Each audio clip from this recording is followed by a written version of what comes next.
I'll come right out and say it. While I believe that all religions are wrong, I don't believe they are all equally misguided. I'll clarify that in a little while. I also do not believe that all political ideologies are equal. This is for some reason more obvious to most people. If you fail to see the discrepancy here, I suggest you watch my video, The Great Taboo. Okay, concrete example time. Fascism is an ideology of us against them, teaching that some people are just meant to rule all other people, by nature or God or whatever. The most commonly known fascist implementation is Nazism. But remember, the German Nazis were joined by fascists from around the world. Mussolini in Italy, Franco in Spain, Emperor Hirohito in Japan, the Grand Mufti Mohammad al-Husseini of Jerusalem, and many others. The total list of Axis powers, depending on how you count the puppet states and controlled territories such as Denmark, Norway, and France, numbers somewhere between 10 and 20. Yet history remembers a war against Germany and Japan, where it should remember a war against fascism. This was very clearly a clash of ideologies, a clash of civilizations, if you will. We, the liberalists, libertarians, freethinkers, the Democrats, the good guys, if you will, won.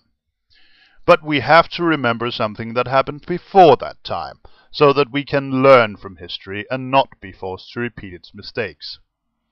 Before Hitler attacked Poland in 1939, nobody believed it would actually come to a war of these proportions.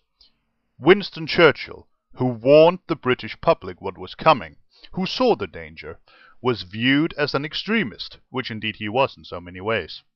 History has forgotten this, and only remembers him as the one who led Britain to victory. But we must remember who he was before the war, the single voice of warning against the coming darkness. As we know, the voice was not heard, because he was just a delusional extremist. Today, the world is in the same position. A few voices of warning are speaking out, and they are growing larger, more common every day. But the question remains, will the free world hear them and act upon them before we stand on the brink of the Third World War, another clash of ideologies? I come back now to the topic of religions not being equal. Most religious authorities today recognize the individual's right to hold a different belief. There is one notable exception. One religion that is so self-assured as to know that it alone holds the truth. And if you have no idea what I'm talking about, now would be a good time to take your head out of the sand. Islam is not only a religion, it's also a political ideology. Most people, in the West at least, miss the curve here, because we are so used to the thought that religion is a personal issue that it doesn't even cross our minds. But Islam is a religion whose main tenet is that it alone is fit to be the law of the land. Yes, most Western countries have laws that are loosely based on Christianity, but we have, for the most part, gotten rid of this religious infestation of our lawmaking process, the United States of America being a notable exception. And either way, Christianity and Islam are not interchangeable. Christianity's main protagonist, if you will allow me to use that term, is a peace-loving, lowly hermit with no clothes except what he's wearing, not a lot of money, riding on the back of a donkey.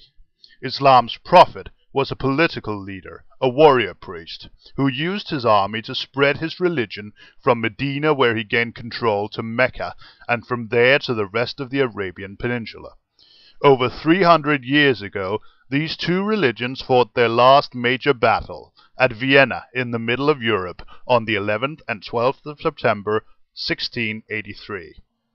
Today, we stand at the brink of a reiteration of that war, and the first shot was fired on September 11th, 2001.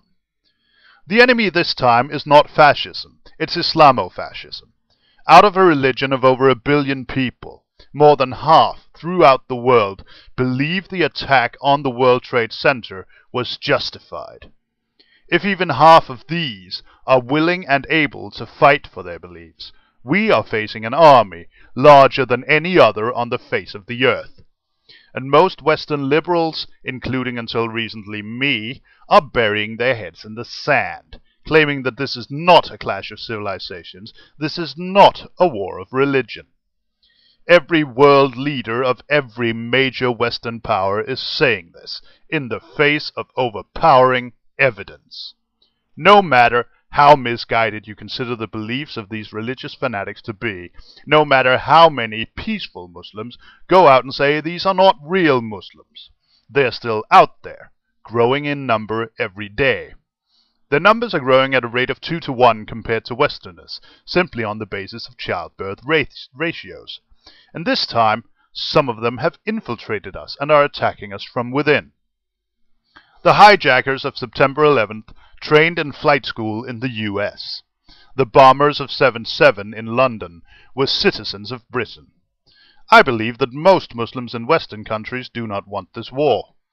But it is a fact that upwards of 40% of them would like Sharia law instated in their new homelands. We need to get our heads out of the sand and realize that the only peace radical Islam wants to see is world peace under Muslim leadership. I leave you with one question. Will our voices be heard, as Winston Churchill's was not? Or will we have a third world war within our lifetimes?